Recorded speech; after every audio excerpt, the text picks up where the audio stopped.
Hi friends, welcome to my channel. ఇంట్లో నుంచి వెళ్ళిపోతున్న పార్వతి అక్షయ్కి ఊహించని షాక్ ఇచ్చిన శ్రేయ. అసలు ఇదంతా ఎలా జరగబోతుంది అనేది ఈ వీడియోలో తెలుసుకుందాం.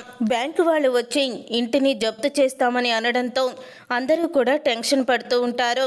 అప్పుడే ఇక బ్యాంకు వాళ్ళైతే చూడండి, మర్యాదగా మీకు నేను చెప్తున్నాను, లేకపోతే మా రూల్స్ ప్రకారం మీ చేత ఎలాగ మేము ఇల్లు ఖాళీ చేయించాలో అలాగే ఖాళీ చేయిస్తాము అని అంటూ ఉంటాడు మేనేజర్. అయితే అప్పుడు ఇక పల్లవి అయితే అసలు ఏమనుకుంటున్నారు మీరు, ఇది ఎవరి ఇల్లు అనుకుంటున్నారు? The great business man Rajendra Prasad గారి ఇల్లు. రాజేంద్ర ప్రసాద్ గారి ఇల్లునే సీజ్ చేయాలంటే మేము ఊరుకుంటామా? కోర్టు అవి అంటున్నారు కాబట్టి మేము కూడా కోర్టుకే వెళ్తాము అని పల్లవి అయితే బ్యాంకు వాళ్ళని ఇంకా రెచ్చగొడుతూ ఉంటుంది. అప్పుడే ఇక బ్యాంకు వాళ్ళైతే, మేడం మీరు మర్యాదగా ఇల్లు ఖాళీ చేయండి, లేకపోతే మీరు చెప్పినట్టే మేము కూడా చేయాల్సి వస్తుంది. చట్టం ప్రకారమే వెళ్దామంటే చట్టం ప్రకారమే వెళ్దాము అని అంటూ ఉంటాడు మేనేజర్. అయితే అప్పుడు ఇక మేనేజరు అంటూ ఉంటాడు పక్కనే ఉన్న వాళ్ళతో, ఆఫీసర్ వీళ్ళని బయటికి పంపించేసి ఇంటికి తాళం వేయండి అని అంటూ ఉంటే, ఒక్క నిమిషం ఆగండి, ఎవరికి చెప్తే మీరు మాట వింటారో వాళ్ళకే చెప్తాను అని తన తండ్రికి అయితే ఫోన్ చేస్తుంది పల్లవి. తన తండ్రికి ఫోన్ చేసి పల్లవి అయితే అంటూ ఉంటుంది, డాడీ మీరు మావయ్య కంపెనీ కొలాప్స్ అయిందని టీవీలో చూసే ఉంటారు. ఇప్పుడు అది తెలుసుకొని బ్యాంకు వాళ్ళు ఇచ్చిన లోన్ని మీరు కట్టలేరు అంటూ ఇంటిని జప్తు చేయడానికి వచ్చారు. ఎంత చెప్తున్నా కూడా వినిపించుకోవడం లేదు. మీరు ఒకసారి రండి డాడీ అంటూ తన తండ్రికి అయితే ఫోన్ చేసి మాట్లాడుతూ ఉంటుంది పల్లవి. అప్పుడు ఇక పల్లవి సరే డాడీ అంటూ ఫోన్ పెట్టేసి, మా డాడీ వస్తున్నారు, మా డాడీ వచ్చే వరకు వెయిట్ చేయండి అని అంటూ ఉంటుంది పల్లవి. అయితే మేము ఎవరి గురించో వెయిట్ చేయాల్సిన అవసరం మాకు లేదు మేడం, మా పని మేము చేసుకు వెళ్ళిపోతాము అని అంటూ ఉంటాడు మేనేజర్. అయితే అప్పుడు ఇక అవని అయితే అక్కడికి వస్తుంది. అవని రావడం చూసి ఒక్కసారి అందరూ కూడా షాక్ అయిపోతూ ఉంటారు. ఇక కమల్, శ్రీకర్ మాత్రం ఆనందపడుతూ ఉంటారు. అప్పుడు ఇక కమల్ అయితే వదిన వచ్చేసింది అని అనుకుంటూ ఆనందపడుతూ ఉంటాడు. రాజేంద్ర ప్రసాద్, అవని ఇద్దరూ కూడా ఇక బ్యాంకు వాళ్ళ దగ్గరికి వెళ్ళి అవని అయితే అంటూ ఉంటుంది, అసలు ఇంటిని మీరు ఎలా జప్తు చేస్తారు? మీ రూల్స్ ప్రకారం కంపెనీ కొలాప్స్ అయింది కాబట్టి జప్తు చేయడానికి వచ్చారు కరెక్టే, కానీ మీరు ఈ ఇంటిని సీజ్ చేయడానికి వీల్లేదు అని అంటూ ఉంటుంది అవని. అడగడానికి మీరెవరు మేడం అని వాళ్ళు అడుగుతూ ఉంటే, నేను అక్షయ్ గారి భార్యని, ఈ ఇంటి ఇల్లాలిని అని అంటూ ఉంటుంది అవని.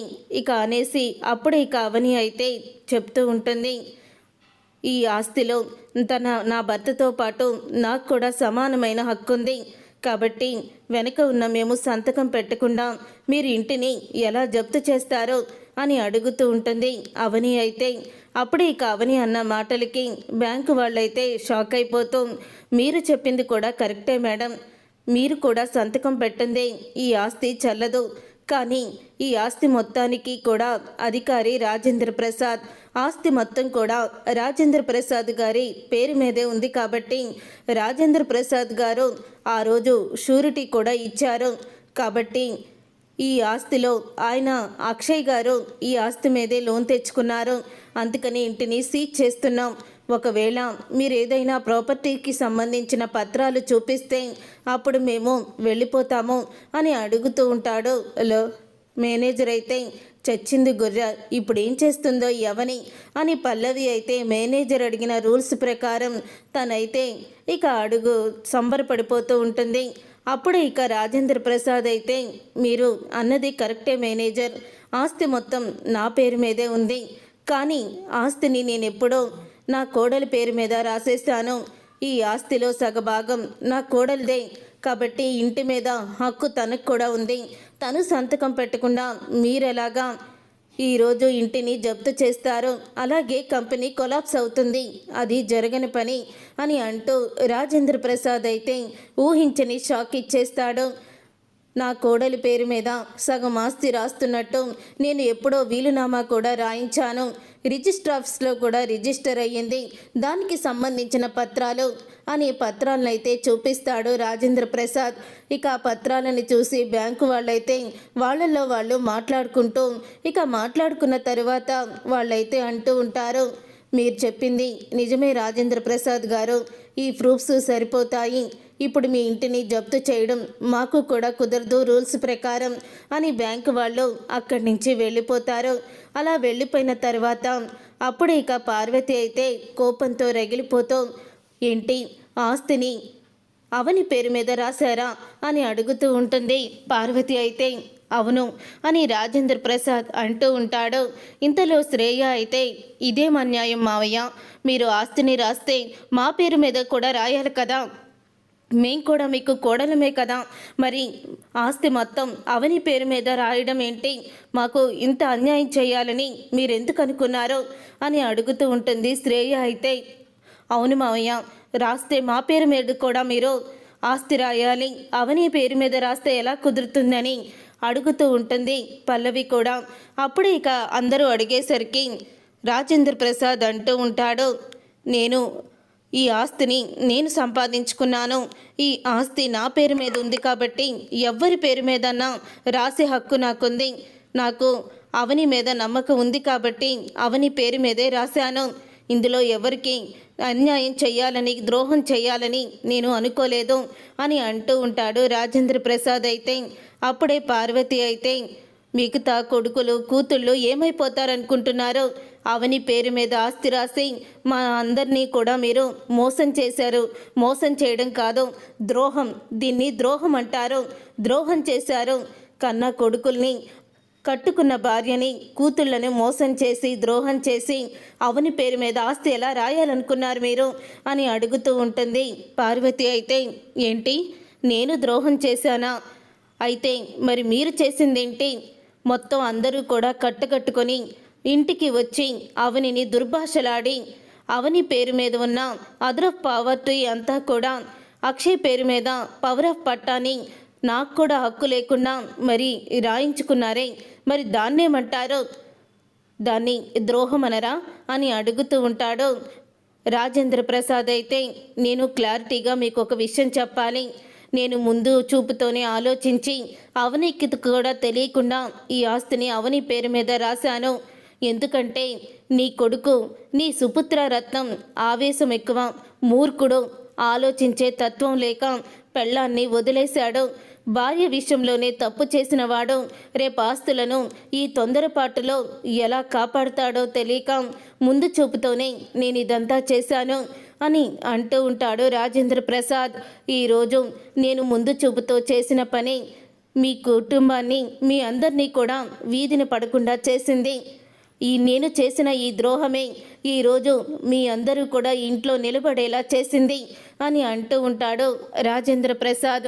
నేను చేసిన ద్రోహమే ఈ ఇల్లు రోడ్డున పడకుండా మీ అందరి జీవితాలు నాశనం అవ్వకుండా కాపాడింది, ముందు చూపుతోనే నేను ఇదంతా చేశాను, ఈరోజు ఈ పని చేసినందుకే కుటుంబం పరువు పోకుండా ఉంది అని అంటూ ఉంటే ఆ మాట విని కోపంతో అందరూ కూడా రగిలిపోతూ ఉంటారు. ఈ రోజున నేను చేసిన పనికి నేను గర్వపడుతున్నాను, నా కుటుంబాన్ని రోడ్డున పడకుండా నేను కాపాడానని నాకు నేనే సమర్థించుకుంటున్నాను, దీనిది కూడా ద్రోహమే అంటే ఇక మీలాంటి మూర్ఖుల్ని ఎవ్వరూ కూడా మార్చలేరు అని అంటూ ఉంటాడు రాజేంద్ర ప్రసాద్ అయితే. అప్పుడే రాజేంద్ర ప్రసాద్ అవనితో మనం వచ్చిన పని అయిపోయిందమ్మా, మనం వెళ్ళిపోదాం పదా అని అంటూ ఉంటే అప్పుడే అవని అయితే అక్కడి నుంచి బయలుదేరుతుంది. బయలుదేరే ముందు కాస్త ఉండండి మావయ్య అని వెనక్కి తిరిగి, మీ అందరూ కూడా మళ్ళీ ఆస్తిని ఎవరొకళ్ళు వచ్చి జప్తు చేస్తారని భయం అవసరం లేదు, మావయ్య గారు చేసిన పనికి ఇక ఎవ్వరూ కూడా ఆస్తిని జప్తు చేయడానికి రారు, మీరు ఆందోళన పడకండి, అందరూ కూడా సంతోషంగా ఉండాలి, ఎన్నో కలలతో మావయ్య గారు కష్టార్జితంతో ఈ ఇల్లు కట్టుకున్నారు, ఈ ఇల్లు కాదు, ఇది ఒక దేవాలయం, దేవాలయంలో అందరూ కూడా సంతోషంగా ఉండాలి, అదే నేను కోరుకుంది, మన కుటుంబం ఎప్పుడూ కూడా సంతోషంగానే ఉంటుంది, ఈ ఇల్లు ఖాళీ చేసి వెళ్ళే పరిస్థితి ఎప్పటికీ కూడా రాదు అని అంటూ ఉంటుంది. అవని అయితే అప్పుడే ఇక అవని మాటలకి కమల్ అలాగే శ్రీకర్ ఆనందపడతారు. కానీ మిగతా వాళ్ళందరూ కూడా కోపంతో రగిలిపోతూ ఉంటారు. ఈ ఇంటిని ఈ ఆస్తిని జప్తు చేస్తారని మీరు ఆందోళన మాత్రం పడకండి అత్తయ్య, మీరు పెద్దవాళ్ళు కాబట్టి ఇంకా మనసులో ఏమీ పెట్టుకోకుండా సంతోషంగా ఉండండి అని చెప్తూ ఉంటుంది. అప్పుడు ఇక అవని మాటలు విని కమల్ అయితే ఇంత ఓర్పు ఎక్కడి నుంచి వచ్చిందో వదినా నీకు అని మనసులో అనుకుంటూ ఉంటాడు. శ్రీకర్ ఇలాగే నువ్వు వీళ్ళందరికీ ధైర్యం చెప్పు, ఏమీ భయపడొద్దు అని అంటూ ఉంటుంది. కన్నయ్య ఇల్లు జాగ్రత్త, మనకిది దేవాలయం లాంటిది, మనం జాగ్రత్తగా చూసుకోవాలి అని కమలకు కూడా చెప్పేసి అక్కడి నుంచి వెళ్ళిపోతుంది అవని. అప్పుడే రాజేంద్ర ప్రసాద్ అయితే అలా చూసుకొని నవ్వుకుంటాడు తప్ప ఏమీ కూడా మాట్లాడడు. ఇక అవని అయితే వెళ్ళిపోతుంది. అవని వెళ్ళిపోయిన తర్వాత అప్పుడే ఇక కమల్ అయితే గదిలో కూర్చొని ఆలోచిస్తూ ఉంటాడు. మనకి ఇది దేవాలయం, ఈ దేవాలయాన్ని వదిలి ఎక్కడికి వెళ్ళకూడదు, నువ్వు జాగ్రత్త, ఇల్లు జాగ్రత్త అంటూ కమల్కి అవని చెప్పిన మాటలన్నీ కూడా గుర్తు చేసుకుంటూ ఉంటాడు. వదిన చెప్పింది కరెక్టే, ఈ ఇల్లు దేవాలయం లాంటిది, కానీ దేవాలయంలో నుండి మహాలక్ష్మి వెళ్ళిపోయింది. కానీ ఇంటిని చీకటిమయం చేయకుండా నేను కూడా వదిన వచ్చే వరకు దేవాలయాన్ని జాగ్రత్తగా చూసుకోవాలి. ఒకవేళ ఎవరైనా ఇంట్లో నుంచి వెళ్ళిపోతామంటే ఎవ్వరు ఉన్నా లేకపోయినా వాళ్ళందరూ వెళ్ళిపోయినా నేను ఒంటరిగానే ఇంట్లోనే ఉంటాను తప్ప ఈ ఇల్లు వదిలి నేనైతే ఎక్కడికి వెళ్ళను అని అనుకుంటూ ఉంటాడు కమల్. తర్వాత పల్లవి అయితే కమల్ దగ్గరికి వస్తుంది. ఏంటో ఆలోచించేస్తున్నాడు తెగ అని అనుకుంటూ బావా అని అంటూ ఉంటుంది పల్లవి అయితే. అప్పుడే ఇక పల్లవి అయితే అంటూ ఉంటుంది, ఏంటి బావా ఆలోచిస్తున్నావు అని అడుగుతూ ఉంటే, ఏం లేదు పల్లవి, ఏం జరిగినా సరే ఈ ఇంటిని వదిలి నేను మాత్రం ఎక్కడికి వెళ్ళనని నిర్ణయించుకున్నాను అని అంటూ ఉంటాడు. కమల్ అయితే ఆ మాట విని ఊపిరి పీల్చుకుంటుంది పల్లవి.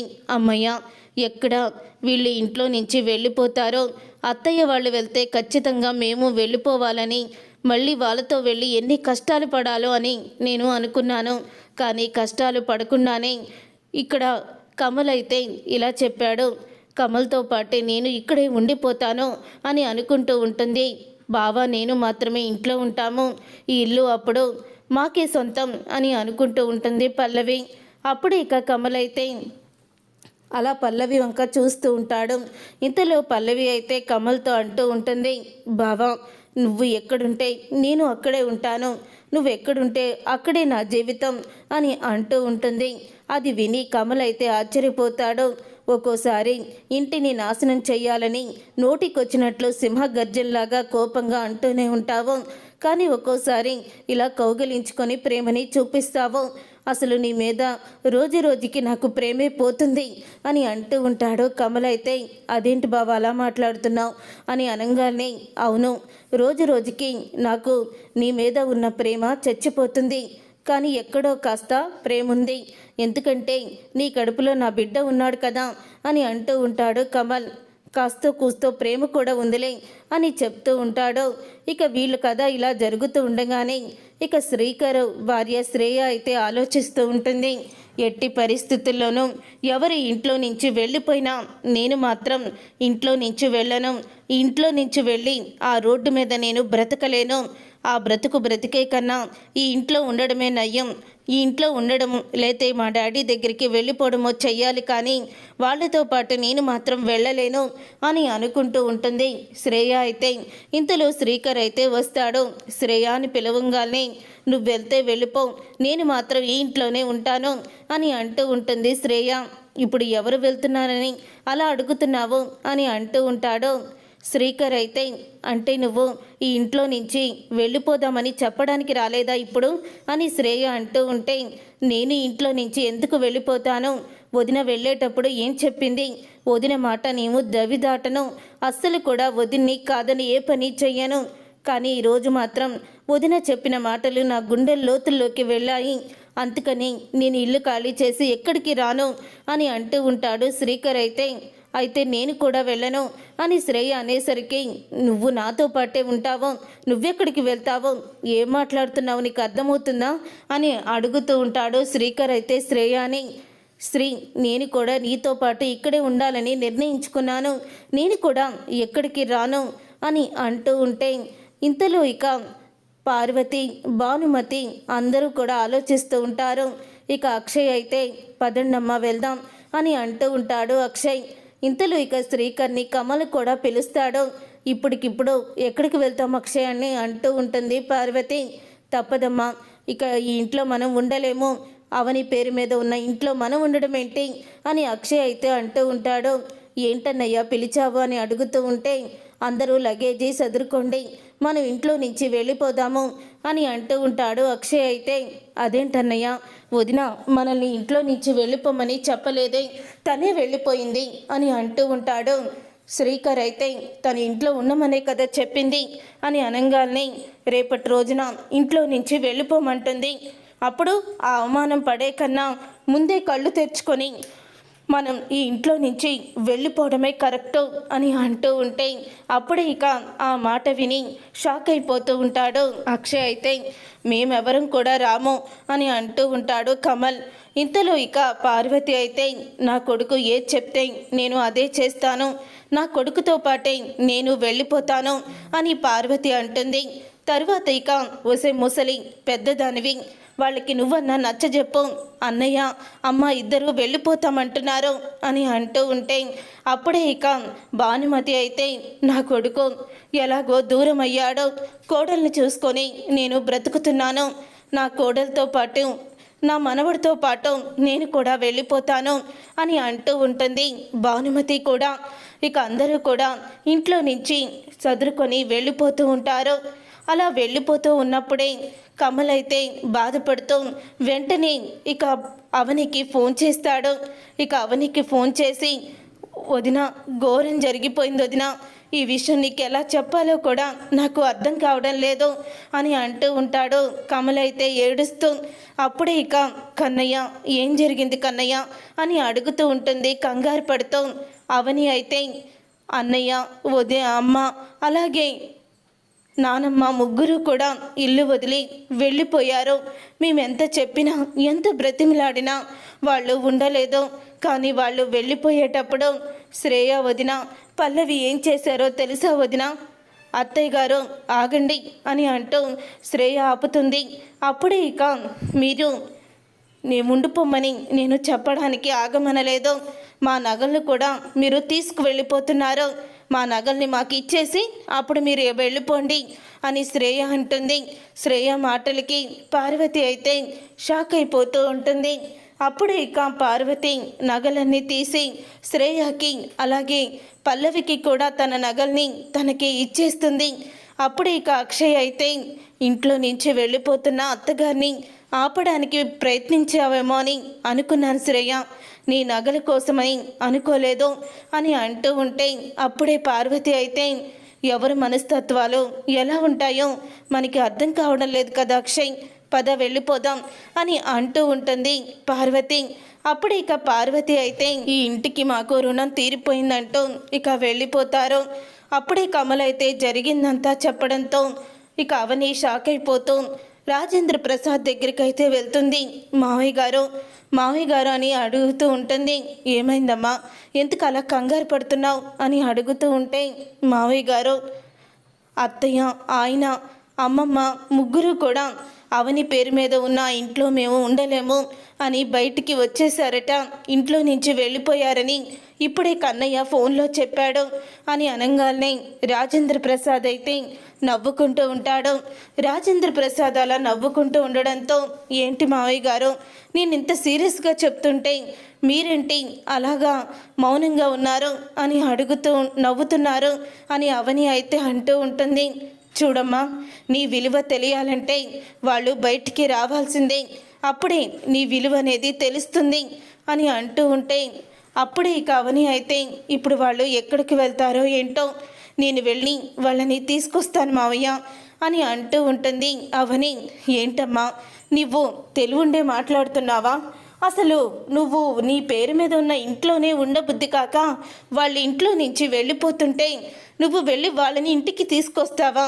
వాళ్ళు నిన్నిప్పుడు ఎలా చూస్తారో తెలుసా అని అంటూ ఉంటాడు రాజేంద్ర ప్రసాద్. అవును వదిన, నువ్విప్పుడు వెళ్ళి వాళ్ళని రమ్మన్నా వాళ్ళు నీ దగ్గరికైతే రారో అని అంటూ చెప్తూ ఉంటుంది ప్రణతి కూడా. చూసారుగా ఫ్రెండ్స్, రాబోయే కథలో ఖచ్చితంగా ఇలాగే జరగబోతుంది. మరి ఇలాగే జరగాలని మీరైతే కోరుకుంటున్నారా? అయితే వీడియోని తప్పకుండా లైక్ చేసి ఛానల్ని సబ్స్క్రైబ్ చేసుకొని పక్కనే ఉన్న గంట సింబలపై ఆల్ అని క్లిక్ చేయండి. అప్పుడే మేము పెట్టే ప్రతి వీడియో మీరు మిస్ కాకుండా చూసేవచ్చు.